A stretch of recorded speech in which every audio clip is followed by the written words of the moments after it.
of the Job Corps Marvel Rivals season. I'm very, very excited to see exactly who takes the crown here as we are here with a BO3 Grand Finals between Potomac Panthers as well as Pittsburgh Cougars. My name is Orbital. With me is Ari, and we'll be your casters for the upcoming series. Ari, are you excited? I am definitely excited. So I actually got to watch Jump Core in their preseason, and I didn't quite follow along with all the results because we've had so many other streams going on here with the TEC being PIEA and all that things. But I do remember one particular team running it down on a lot of other ones, and that is the Potomac Panthers. They have been absolutely cracked in the preseason, and looking at their statistics here in this one, they have been continuing that run 6-0 when it comes to their matchup wins, only dropping one map in there somewhere. Their opponents, on the other hand, the Pittsburgh Cougars, still flawless, but maybe less games played with only that 3-0 record and not losing a single map. So both teams having kind of things to prove here, especially along with, who deserves to take home that trophy. And I'm very excited to see exactly how it goes down. Remember, when it comes to Marvel Rivals, it's all about how you kick things off and how you finish as well. Love the fact that you brought up that both these squads are currently undefeated, meaning today will unfortunately be a loss of a crown and a loss of their record as well. So to my thoughts and, kind of wonders here, how do you deal with this? As we are headed to map number 1, though, and it is going to be immediately Burden T'Challa for domination, starting things off. I mean, again, I've said it every single time that it's true because it's a fact. And let's be real. These players are not pros, right? It's not tier 1, which means comfortability is going to be key here. You want to see, obviously, everybody on some of their best characters. You want to see them play, the meta if they're comfortable with it, or even just getting value on characters they know how to play. And you can see it here. I mean, already for this red side, which I believe is the Pittsburgh Cougars, you're seeing the Bucky, the Moon Knight, very heavy classics when it comes to solo play, big damage output, flashy plays. I'm kind of expecting to see a lot from those two. But on the other side, I mean, you're looking at maybe a bit less of a traditional comp, but still very heavy hitters that can prove to work really well together. And that's what you're hoping to see. Very, very comfortability all the way through. A couple bans to be seen, though. Already we see the Penny Parker and the Captain America being saved by the side of the Panthers. They're saying we really want to hang on to those, but we don't want to deal with the Doctor Strange or the Thing. Massive ban, though, is going to be Black Panther on the other side as well. I like that. But the save of the Rocket Raccoon and Bucky signifies a nice little power-up, team-up ability in there with a little bit more grounded gameplay for the side of the Cougars. I'm just curious what that final ban is going to be. Okay, never mind. There isn't going to be one. Maybe they're saying the ball's in your court now? I mean, of course, they have plenty of time. Nope, they go with the Thor. So, interesting. I mean, I'm kind of looking towards this penny mirror. Obviously, both teams just hovering the penny right now. But if they do end up blocking it and, playing it through, I'd be interested to see how this kind of plays out because it's not the most obvious solo tank that we've seen. Sometimes, obviously, right now, they're not solo tanking here. But, again, not the most frequent thing to see on a map like Burden T'Challa necessarily.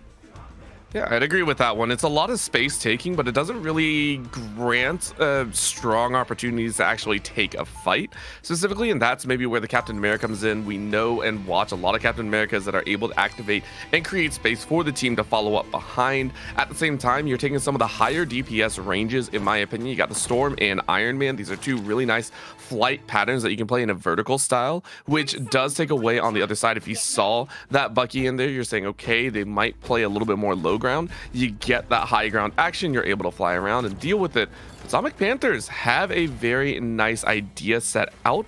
I'll just be interested to see if they can actually pull it off. For the Cougars, though, they're actually kind of matching pace. We see the Penny Parker over there for Lava as well, but instead matched by a Magneto to follow through with the secondary tank. I mean, I really am a fan of Magneto, and maybe that's because I'm biased and I, know how to actually play Magneto better than I do Penny or Captain America. But I just feel like there's so many different scenarios that you can use that character to really find value for yourselves. So I'm kind of looking at that duality to kind of benefit Pittsburgh Cougars a little bit more.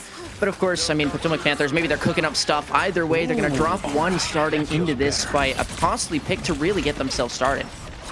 I like it for the Moon Knight, for Synth. You start things off with a really nice shot. Not only that, you get a secondary as Jeff falls so quickly. Pittsburgh Cougars showing up here in the early status. This ground game usage of the Moon Knight and the Bucky yield a really big first fight.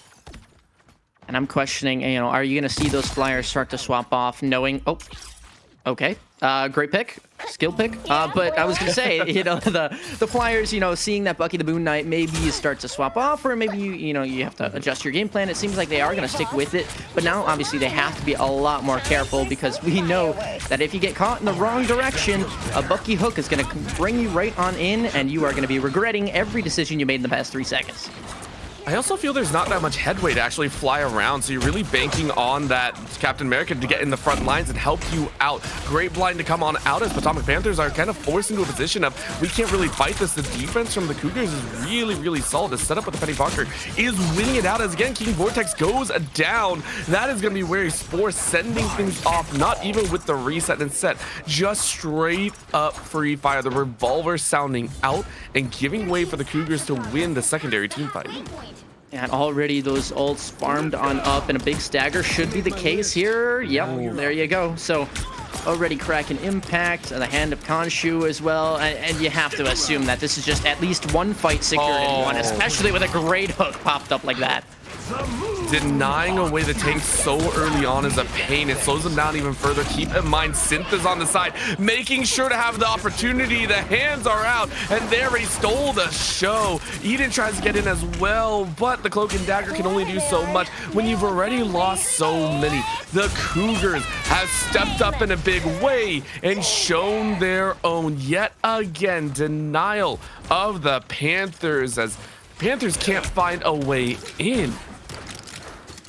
Was that maybe one ult, the Penny ult and the Cloak ult used, but everybody else still waiting to farm up to theirs, and they may not even get a chance in this point. Of course, the beauty of Marvel Rivals, you'll be able to use it next point, but Pittsburgh Cougars, wow, what a dominant start to this one, 100-0, and let's be real, there wasn't much resistance that we visibly saw from the Potomac Panthers. No, it was just a little bit of a shift in there, and the fact that they did try, but they weren't willing to fully adjust their composition just yet. And even now, we're still looking at that storm, but it may be a Hela on the back end. I mean, I feel this map is really, really rough for flyers. You're always going to hit a ceiling. You're not really going to get away. It allows a funnel way too easily. I think the Panthers do need to change up their style. Do you think it's the Penny necessarily in the tank line, or do you think it's maybe the Flyers? Ooh, I personally think it's the Flyers. I really, really do think it's the Flyers. Just whenever you're a Flyer, you feel a little bit immobile. Wary and Synth have had such a free time taking shots, getting kills and everything. You have to be able to respond in some way. The Hela might be able to change things up, but of course we'll have to wait and see as we're headed on to point 2. Let's see how this game plays out as we are looking at Cougars to try and close things out in a clean map 1. This particular map, I mean, the one that gives space to a little bit more of those flyer capabilities, but again, it just means a lot more open sight lines as well for anybody that maybe wants to kind of run in and try and take that big old open space. We'll see Davis if they want to engage here on the back line with their ult potentially, but now just kind of holding on for dear life, as that's going to be a lot of HP removed from them very quickly. They will have to pop that ult in panic. No one really likes that, to use it in a defensive maneuver, but you're still getting chunked out here. And there's 4 on the side of the Cougars. They have everything ready to go. Not only do they have the reset of the Winter Warrior, but they got the amazing Storm on the back end to deal with, as that is what I was not waiting for. Are you kidding me? The Magneto orb wasn't being tossed, and instead it's Magic to get a moment. Crazy action on the back end as we see the first true team fight win for the Panthers.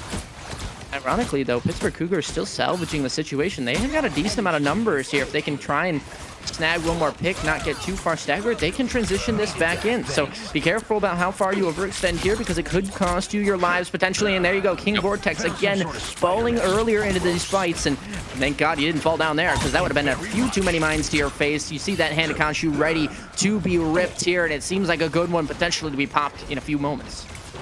Gonna look for it.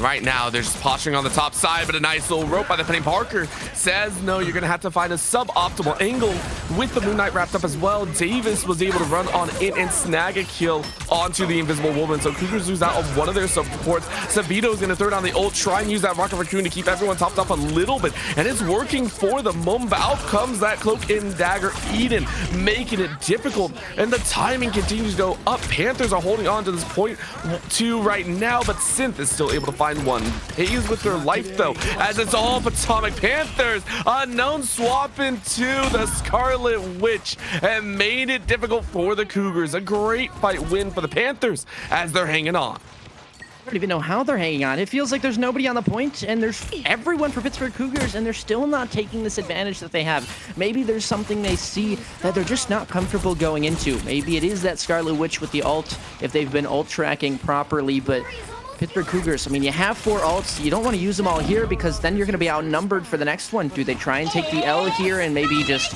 you know, save the ults for the next point? Either way, they're going to use at least the Penny one to get themselves in first, but Storm to combat that. Everybody's popping their support ults now, and this is very, very messy with no kills coming out just quite yet. It was a great denial by the Cougars. They saw it coming for a mile, but Davis and Jacon are going to try and slam on home. But Sabito was ready, snipes out King Vortex, no more healing on the back end, which is going to allow Wary to strike hard and true. Tags one, tags another, possibly looking at a third, tries to snipe out that Captain America, and you will. It's the Civil War all over again, but this time they're on opposite sides. Incendium falls through on Jacon, and it is the Panthers to falter at 99%. The desperation from the Cougars wins out.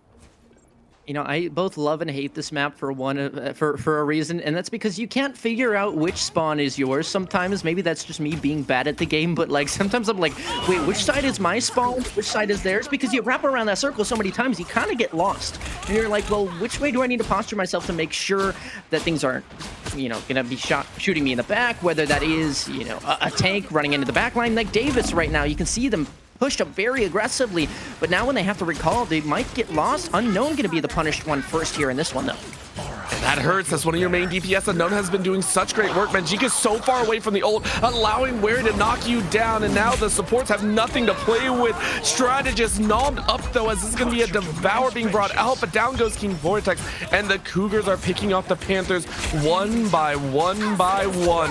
The stall has worked wonders as the Cougars continue to take their opponents, and the Panthers are trying, but they have no more ults in the tank. This is looking like a reversal right now, Ari, and not in favor of the Panthers.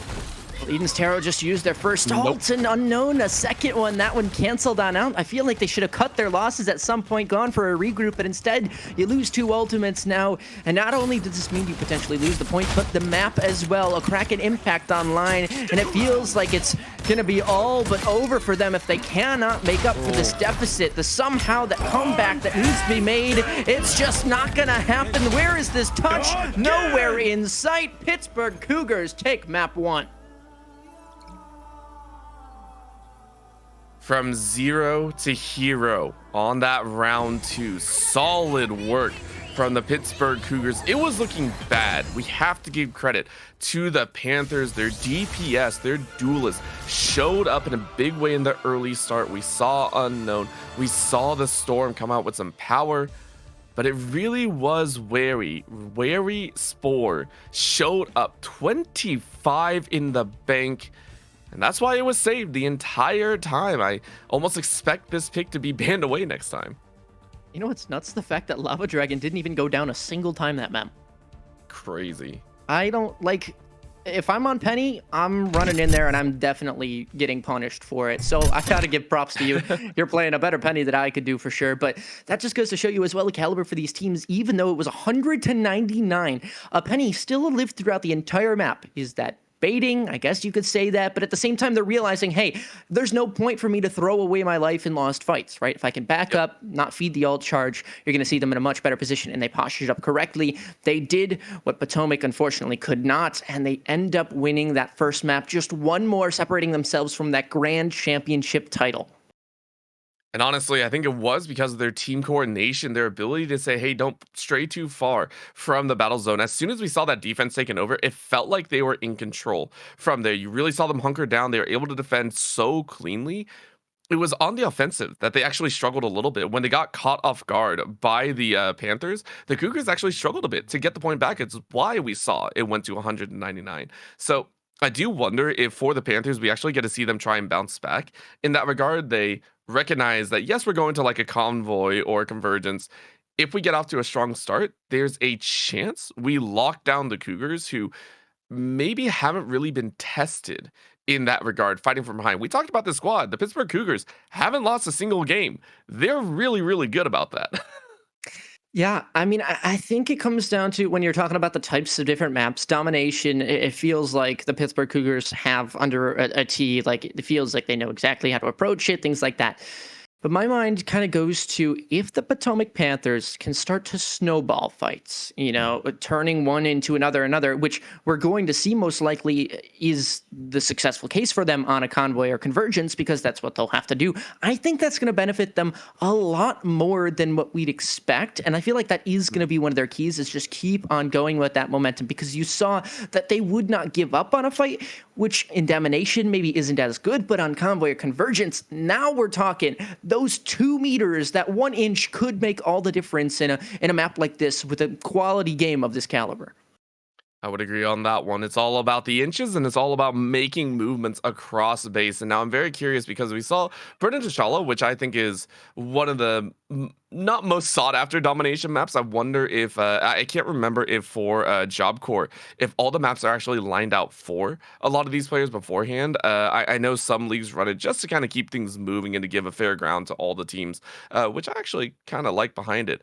But if we are looking for a convoy, where do you hope they're going to go, especially if they are wanting to run flyers as the Panthers? Convoy. Oh man, I mean, I'm just thinking about convergence right now. I don't know, it just keeps popping in my mind, like Halls of Djala, things like that. But oh boy, if I had to pick a convoy, I don't really know, to be honest. I feel like anything they can really get working with themselves, because like convoy, it's such a different map for them that I think regardless of what it is, they're gonna feel a little bit more at home. So yeah, you could argue, okay, bigger open maps if they want to go flyers, but like I feel like they'll make it work regardless, because they chose to on domination in a closed room like that. I feel like they're going to regardless of what happens in terms of spacing. I can agree with that one. Listen, all you got to do is work together as a team, as you have been doing all season long. And the reason that you're here in the grand finals, find your rhythm. I understand that you're facing off against a strong opponent. Don't get me wrong. I know it's a tough challenge, but definitely try and play your game. Don't stumble at the very end here. You got to fight it out all the way through. Now, looking at the bans, though, that's going to be the big question. I posited earlier that I think the Winter Soldier needs to be banned. Panthers did not have a good response, and I think it picks off those flyers a little bit too much. If you were to layer in one more ban in there that the Panthers would like to place against the Cougars, who would you want it to be? I'm just thinking more of the counter attack, actually. Like, obviously, right, we could say, okay, they ban Bucky, they ban Moon Knight, that way you take out the big damage dealers, yada yada. But I'm thinking, okay, let's say that they do ban Bucky, ban Moon Knight. What does Pittsburgh Cougars then reflect to in terms of how do they shift their comp? And I think that means a Hela. I feel like that means some sort of like flyer, even in their own right, whether it's Iron Man, Storm, maybe even, Jean Grey, for all we know. Like, it could be literally anything that they whip out, because I feel like they have that protocol in place for when Bucky does get banned. Because if we know anything about anything in ranked, it's that Bucky will usually get banned a lot, and people will start to pivot to, Punisher, things like that.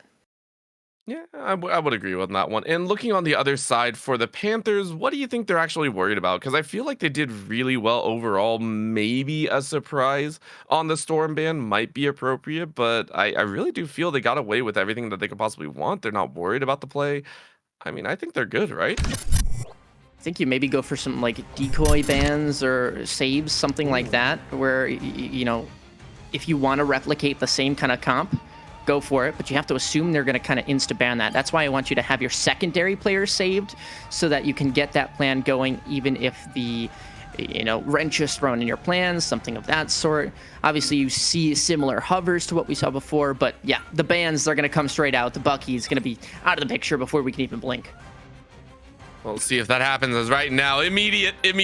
There was no chance whatsoever. Ari, we're seeing the Panthers go, yeah, we're not dealing with that today. Cougars lose out on that Bucky, and the immediate ban of the Magic makes sense. You have someone on the other side. We talked about it, just Magic. You got to ban it away. But the save of the Doctor Strange, I don't think this was placed in earlier because it was one of the first bans that Panthers decided to roll out. This time around, we're going to see the Doctor Strange, going to get to see that Eye of Agamotto be used expeditiously. I mean, did you notice why the Pittsburgh Cougars ban Magic Insta every single time? Did you notice why? Why is that? Because the player on the Potomac Panthers named Just Magic. Oh, yeah. No, I pointed that out. It's exactly right. It's the whole reason. I agree with that. Yeah, I think that we've seen Magic that has played Magic before, at least in preseason as well. But they kind of transfer over to the support role when that doesn't happen for them. The Iron Fist, I know Potomac Panthers do like to run, at least from history in the preseason. But I'm just curious on the Cougars. If the Cougars play their own game, I feel like no matter what the Potomac Panthers do, it's not going to really throw a wrench in the plans unless the Cougars are the ones making mistakes, at least from what we've seen in Map 1. Well, in Map 2 here, we did see the double duelist ban. We were mentioning it before, the Bucky and the Moon Knight, both big enough threats, but is going to allow a massive front line to be utilized. Once again, Lava Dragon on that Penny Parker, who, again, didn't die the entire time. We have to give credit where credit is due. But this is going to be a huge hold option, which I'll be very wary to see with that double ban coming out here. I wonder what other DPS will be utilized by the Cougars to come into effect. Another save of the Cloak and Dagger for the side of the Panthers, as they also save the Captain America. I'm really curious, though. You ban out the Magneto, even though we see a double Vanguard save. That was interesting. Hella to be the last one, though, so bans across the board working, and then we get a double Iron Fist lock-in. Crazy. Well, I was right about one thing, is that we were going to have a flyer in replacement of the Moon Knight Bucky, but what I wasn't expecting was for the Pittsburgh Cougars themselves to ban Hella, say if we can't have any of our options, nobody's getting any options, at least none of the quote game-breaking ones that you'd like to kind of complain about in your ranked games. So they're going to opt for the Iron Fist. And as much as I've seen value, I've also seen a lot of Iron Fists not get value. So I'm hoping for both of these two teams that they manage to cook something up that goes in their favor, and something that is a bit more heavily coordinated as well, because that character, as much as you can go on those solo fights, you can very easily get punished from that. And so looking at the Potomac Panthers composition, I actually kind of like how it's paired with the Mantis, because Mantis has been one of the strongest characters in this current meta. And then over for the Pittsburgh Cougars side, it feels like kind of two different games they're playing, which is the tempo version of the Penny behind the Strange, the Iron Man, everything's happening there. And then you just have the Jeff and the Iron Fist kind of just go off and play in their own little angle. Welcome to Midtown, because this is where it all comes down to. We're looking at the Panthers, the last chance to force us to a map 3 and to aim for that glory. For the Pittsburgh Cougars, though, it's one more step to go ahead and yield a victory. As we're already seeing it go down, Lava Dragon takes out King Vortex so quickly, and now Sith is going to get to the back line. And guess who they found? Welcome to the Thunderdome. Poor Mantis forced back to spawn. It's an early denial as Pittsburgh Cougars stop the convoy in its tracks. Big sleep out there. Nice one by Just Magic. Of course, this is just kind of that early alt farm fight. Push up as much as you can, figure things out. But again, Iron Man's for both sides, and so it does become that battle of, okay, which one can kill the other's backline first? And for the answer, at least right now, it is Wary Spore picking up there first onto the Mantis, the MVP of the comp, if you will. I mean, I can agree with that one, but of course for the Cougars, we're seeing picks left, right, and center actually working for them. Panthers are actually losing members very quickly. Wary takes out 2, and that's going to force them to be sidelined. That was your support as well as DPS, which is going to allow Wary to step up even further. Wary is on an absolute spree as that's a triple in hand. What is going on? It's now Iron Man v Iron Man, but Wary still wins it out. There ain't no stopping this Tyrant of the Skies, as Pittsburgh Cougars are looking like beasts. Remember how I said that Potomac Panthers didn't know when to cut their losses? I think it's turning into a downside for them here in this one, at least right now, because they use that Mantis Ult, they use the Venom Ult. Now, granted, the Venom already back to 53% is kind of nuts, but the fact that you use those two when 5 ults are still available for the Cougars make that 4, but of course, that's going to be one aggressive ultimate traded for a whole bunch of picks. Yeah, it does not matter. Indeed, you drop 1, but you still maintain all the space. And not only that, it's 5 ults ready to go. The Cougars say, hey, you might have gotten 1, but we have enough for ourselves. Eden, though, with a stray cloud of their own. In goes more, but that's going to be a shot in the dark. Massive ult collision by the Cougars as they bring out the Whirlpool. They bring out the massive shot. Wary went down, but it doesn't matter because it's spit out on the side, creating space for the rest of the team to set up. Beautiful work by the Cougars as yet again they are burning time. Yes, the payload continues, but it is about 1.5 minutes left as the Cougars are fighting ever so heavily. I mean, there was a decent amount of space gained from that essentially lost fight, but they still managed to keep on walking forward with it. The only problem is they didn't have the upper hand at the end of the day, and so Stint Cyclone will continue to shred you on down as much as you want to whack away. That is King Vortex. It is not going to be the result that you desire. 1 minute remaining for them to really get something done, maybe get past the first point, or you're playing essentially just to your limits and hoping that the Pittsburgh Cougars don't manage to get that first point in 4 whole minutes. I mean, I don't know. They're so aggressive. They're so set up here. All we have is unknowns, possible nuke to come out here, but I don't know if that's even going to be enough. They're being chased right now. They're gone. That is such a rough spot to be in as the Cougars take out what is essentially their main threat in the damage department. And they're just going to keep free firing. Davis now out on the Captain America. They're going to try and bum rush their way to a cart push. Is it going to work? I have no idea. Magic trying to throw out a lot of safety with that Mantis. Is it going to work? No. Lava Dragon takes out Eden. In goes King Vortex, but Vortex I don't think really has enough space, or the healing Cougars keep their front line intact. And that DPS goes down. Unknown trying their best. How many do they get? They get no one. Wary says no thank you. Annihilations abound as the Panthers are cold, and it is going to be the Cougars to secure their defense, not allowing a single checkpoint to be taken. Lava Dragon still fighting away as Davis and Eden try one last Hail Mary, but the Hail Mary is gone and OT winds down. One last touch, but Jeff's gonna... Oh, I was going to say, take somebody off the point. Hold up by Vagamoto. Both exchange. Maybe a world, but it feels like, again, that advantage just never, ever gained. The players trickling on down with those HP bars, ending at some point. And the Shredder, it comes out from our Wary Spore here until every player is removed. A long OT, was it? But still very little hope for Potomac Panthers at any of that as Pittsburgh Cougars hold on to that first point defense. I mean, the Cougars, I give credit. The Panthers have had an amazing season so far. You and I have actually seen them prior play, and we mentioned the likes of Magic, King Vortex. They've shown up before, but the Cougars are on another level. They are here to play. They are saying, we deserve the championship. And I'm worried. All it takes is one to push. And we are seeing a shift. Sabito Hart, who was on the Jet for a majority share of the game, is now swapping over to the Thor. We can see where they're looking as it's a 3-1-2 composition with the Mr. Fantastic until I'm liking what the Cougars are setting up. This is just annoying. I'd hate to play against that. You're telling me you have to deal with a Thor, a Doctor Strange, an Iron Fist, or a Mr. Fantastic as your first target.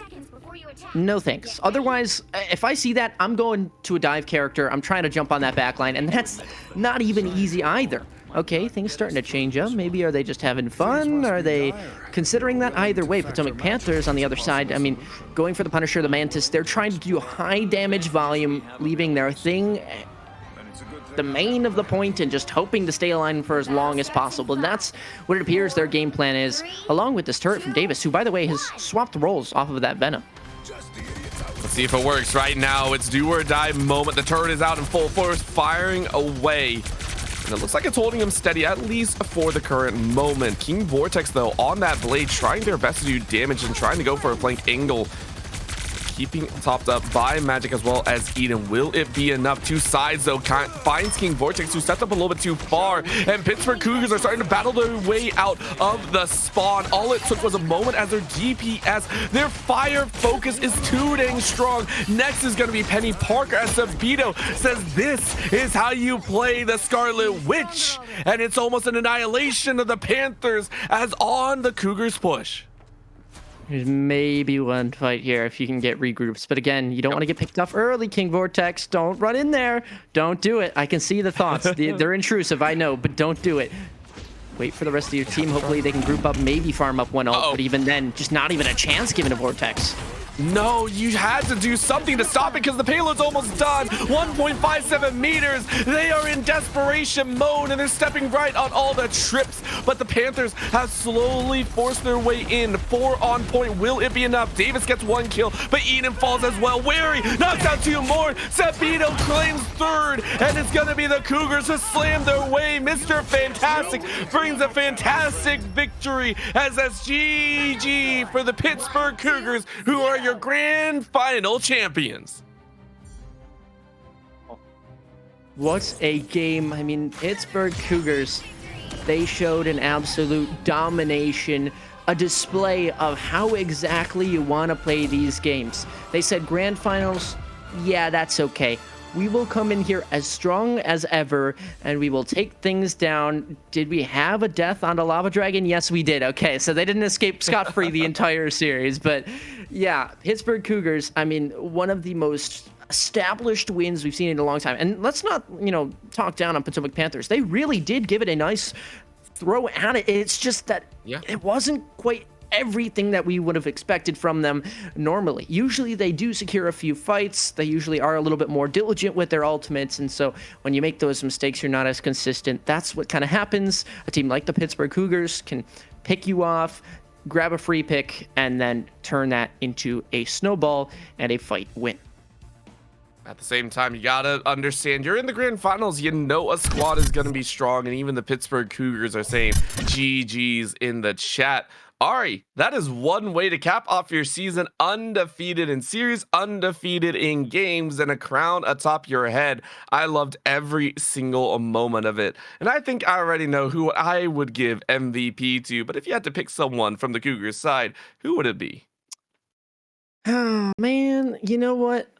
I'm gonna say that it was the Bucky. I forget their name, but the Bucky into the Mr. Fantastic. I mean, that player, Wary, yep. It just...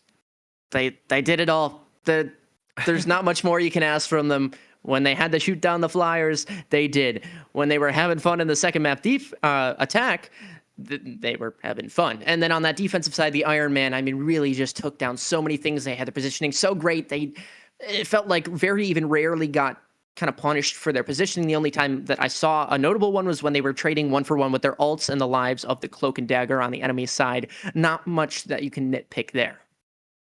It was very well done overall, and I hope to see even more of them in the future as we are done for this evening. The PIEA broadcast of the Job Corps Marvel Rivals Grand Finals here was a treat and a half for all of you. Hopefully y'all enjoyed as well. If you're cheering for either team, be proud. They made it to the Grand Finals, and they deserved every single moment here on the broadcast. But hopefully y'all enjoyed, as we are powered here by the eSport company where you're watching this broadcast, and hopefully you enjoyed our voices. My name is Orbital. With me has been Ari. We had the so amazing Man Can on the production, and we'll see you all next time.